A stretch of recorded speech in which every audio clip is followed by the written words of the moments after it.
शिवसेना पक्ष आणि चिन्हावर सुप्रीम कोर्टात युक्तिवाद पार पडला। पक्ष चिन्ह राजकीय पक्षाचं की विधिमंडळ पक्षाचं हाच खरा प्रश्न आहे असा सवाल आता उपस्थित करण्यात आलाय। उद्या या संदर्भात दुपारी सुनावणी होणार आहे। शिवसेना मूळ पक्षातून बाहेर पडताना शिंदेंसह इतर आमदारांची प्रत्येक कृती बेकायदेशीर आहे असं खासदार संजय राऊत यांनी म्हटलंय आणि संजय राऊतांनी याविषयी घणाघात केलाय।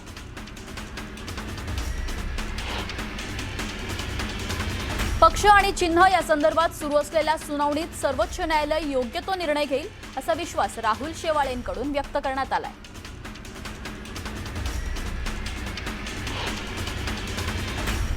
शरद पवारांच्या पक्षातील प्रवक्तेपदाच्या सर्व नियुक्त्या रद्द करण्यात आल्या। त्यामुळे पक्षात प्रवक्त्यांची नव्याने नियुक्ती होणार असल्याची माहिती शशिकांत शिंदे यांनी दिली आहे। सुनील तटकरेंनी बीडमधील पत्रकार परिषदेच्या मुद्द्यावरून धनंजय मुंडेंना खडेबोल सुनावलेत। प्रमुख व्यक्तीच्या पत्रकार परिषदेत इतरांनी स्वतःहून बोलणं किंवा हस्तक्षेप करणं योग्य नाही असं स्पष्ट विधान तटकरेंनी केलंय। तसेच पत्रकार परिषद मुख्य व्यक्तीचीच असते, इतरांनी बोलणं अपेक्षित नाही असंही तटकरे म्हणाले। भाजप आमदार बबनराव लोणीकर यांनी दानवेंना टोला लगावलाय। रावसाहेब दानवे यांचं वय आता राज्यपाल व्हायचं झालं असून त्यांनी आता राज्यपाल व्हावं, त्यासाठी आमचा सगळ्यांचा पाठिंबा असल्याचं लोणीकरांनी सांगितलंय। परभणी मतदारसंघातून खासदार व्हायची इच्छाही लोणीकर यांनी बोलून दाखवली आहे। चंद्रपूर शहर महानगरपालिकेच्या सर्वसाधारण सभेत राजकीय गदारोळ पाहायला मिळाला। स्वीकृत नगरसेवकांच्या निवडीचा मुद्दा अजेंड्यावर आला नसल्यानं काँग्रेसच्या नगरसेवकांनी महानगरपालिकेच्या पायऱ्यांवर महापौरांविरोधात जोरदार निदर्शनं केली, तर दुसरीकडे सत्ताधारी भाजपमधील काही नगरसेवकांनी सभेवर बहिष्कार टाकला।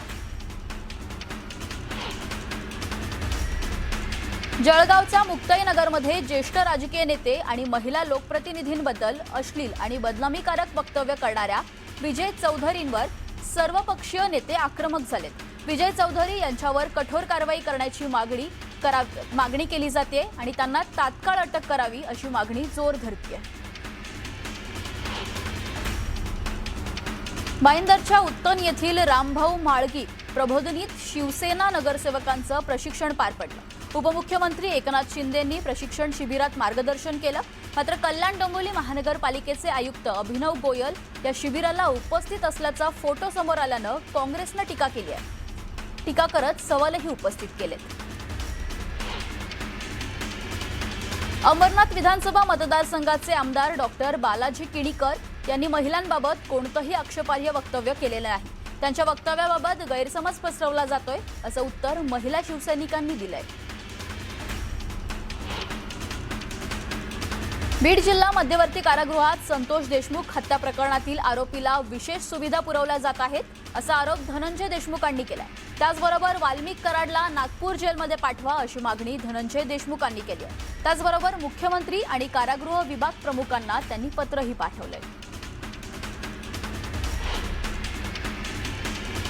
कराडची बीड जिल्हा कारागृहातून नागपूर मध्यवर्ती कारागृहात रवानगी करण्याची मागणी देखील सुळेंनी एक्सवर पोस्ट करत केली आहे। धनंजय देशमुखांनी कारागृह अधीक्षकांना दिलेलं पत्र सुळेंनी ट्विट केलंय। मस्साजोगमधील सरपंच संतोष देशमुख हत्या प्रकरणी कराड अटकेत आहे।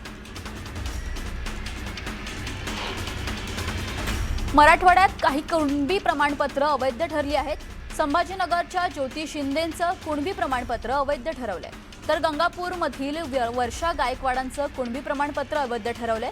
वर्षा गायकवाड या गंगापूर नगर परिषदेच्या सदस्य आहेत। मराठवाड्यातील 4 लोकप्रतिनिधींचे कुणबी जात प्रमाणपत्र जात पडताळणी समितीनं रद्द केल्यानंतर मराठा आंदोलक मनोज जरांगे आक्रमक झाले आहेत। सरकारचे लोक जाणून बुजून अधिकाऱ्यांवर दबाव टाकून प्रमाणपत्र रद्द करतायत आणि मराठ्यांना टार्गेट केलं जातंय असा हल्ला जरांगे यांनी राज्य सरकारवर केला आहे। आता बातमी पुण्यातून।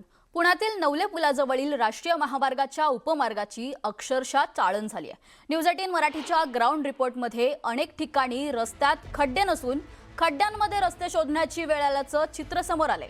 पावसामुळे काही ठिकाणी मोठ्या खड्ड्यांना तळ्याचं स्वरूप आलंय। त्यामुळं वाहन चालकांना मोठी कसरत करावी लागते। हा रस्ता महानगरपालिकेनं दुरुस्त करायचा की राष्ट्रीय महामार्ग प्राधिकरणानं यावरून संभ्रम कायम असून मोठी दुर्घटना होण्यापूर्वी प्रशासनानं तातडीनं कारवाई करावी अशी मागणी नागरिकांकडून होतीये। रस्त्यांवर खड्डे पडायची बातमी करण्यासाठी आम्ही पुणे बेंगलुरू महामार्गावरती आलोय।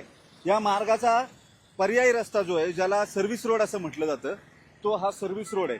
आता याच्यामध्ये खड्डे शोधायचे की रस्ता शोधायचा, असा सगळ्यात महत्त्वाचा प्रश्न आहे। पुणे महापालिकेच्या वतीनं दावा करण्यात आलेला होता, शहरात 2200 किलोमीटरच्या रस्त्यांवरती केवळ 56 खड्डे आहेत। मग आता 8000 मीटरपेक्षा चौरस मीटरपेक्षा जास्त खड्डे भरल्याचा नवा दावा त्यांच्याकडून करण्यात आला। मुळात आता शोध घ्यायची गरज आहे की रस्ते खड्ड्यांमध्ये गेलेले आहेत की खड्डे रस्त्यांमध्ये आहेत। हा बेंगलुरू महामार्गाचा उपरस्ता जो आहे, सर्व्हिस रोड जो आहे, या सर्व्हिस रोडची ही अवस्था आहे। जवळपास 2 लेन ज्या आहेत त्या पूर्णतः बंद आहेत। हा रस्ता नव्यानं अतिक्रमण हटवून वाहनांसाठी खुला करण्यात आलेला होता, कारण इथं मोठ्या प्रमाणावरती वाहतूक कोंडी जी आहे नवले पुलाच्या खाली ही कायम पाहायला मिळते। आता प्रत्यक्षात हे खड्डे मोजायचे जरी म्हटलं तरी सलग खड्ड्यांची रांग जी आहे ती आपल्याला दिसून येते। आणि त्यानंतर एक इतका मोठा खड्डा आहे की ते तळ आहे, डबकं आहे की तळ आहे असं वाटावं इतका मोठ्या प्रमाणावरती हा खड्डा पडलेला आहे। संध्याकाळच्या सुमारास पावसात प्रचंड मोठे ट्रॅफिक जाम जे आहे ते इथं झालेलं असतं आणि याच रस्त्यातून मार्गक्रमण जे आहे ते पुणेकरांना करावं लागतं। महापालिका हा रस्ता नॅशनल हायवे ऑथॉरिटीच्या ताब्यात आहे म्हणून स्वतःची सोडवणूक करून घेते। दुसरीकडे नॅशनल हायवे ऑथॉरिटी हा रस्ता जेव्हा तयार केला जाईल त्यावेळेस दुरुस्त होईल असं सांगते।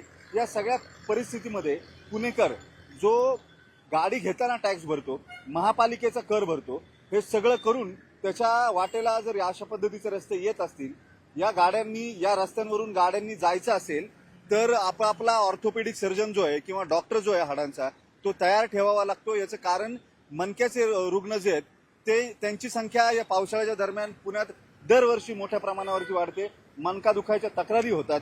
या सगळ्या अशा खड्ड्यात गेलेल्या रस्त्यांच्या बाबतीमध्ये कुठल्या अभिमानानं सांगायचं की आम्ही पुण्यामध्ये आहोत? राजकीय पुढाऱ्यांकडे याची निर्णय प्रक्रियेची जबाबदारी आहे, धोरण निश्चितीची जबाबदारी आहे। त्या सगळ्यांना याचं थोडं सुद्धा वैषम्य वाटत नाही का असा प्रश्न आहे। व्हिडिओ जर्नलिस्ट सचिन अंचाटेसह वैभव सोनोने, न्यूज 18 मराठी, पुणे। पुण्यानंतर अंबरनाथमध्येही खड्ड्यांच्या समस्या काही संपत नाहीयेत। अंबरनाथमधील खड्ड्यांच्या समस्येविरोधात मनसे कार्यकर्त्यांनी अनोखं आंदोलन केलंय। उड्डाणपुलावरील खड्ड्यांमध्ये चक्क मूनवॉक केलाय। पीपीई किट परिधान करून करण्यात आलेल्या या आंदोलनातून सत्ताधारी आणि प्रशासनाचं लक्ष वेधण्याचा प्रयत्न करण्यात आलाय। शहराच्या पूर्व पश्चिम भागाला जोडणाऱ्या एकमेव उड्डाणपुलावर मोठ्या प्रमाणात खड्डे पडल्यानं नागरिकांना दररोज वाहतूक कोंडीचा सामना करावा लागतोय। 15 ऑगस्टपर्यंत खड्डे न बुजवल्यास मुख्याधिकाऱ्यांना पीपीई किट भेट देण्याचा इशाराही मनसैनिकांनी दिलाय।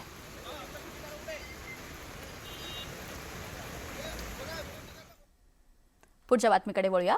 कल्याण डोंबिवली महानगरपालिका क्षेत्रातील खड्ड्यांच्या समस्येवरून उपमुख्यमंत्री एकनाथ शिंदे यांनी आयुक्तांना ताकीद दिल्याची माहिती केडीएमसीच्या स्थायी समितीचे सभापती मलेश शेट्टी यांनी दिली आहे। भाईंदरच्या उत्तन येथे झालेल्या शिवसेना नगरसेवकांच्या प्रशिक्षण शिबिराच्या समारोपावेळी शिंदे यांनी आयुक्तांना बोलावून खड्ड्यांच्या समस्येबाबत नाराजी व्यक्त केली असं शेट्टी यांनी सांगितलंय। शहरातील खड्ड्यांमुळे नागरिकांना होणारा त्रास लक्षात घ्या आणि त्रासाच्या पार्श्वभूमीवर ही ताकीद देण्यात आल्याचं त्यांनी स्पष्ट केलंय।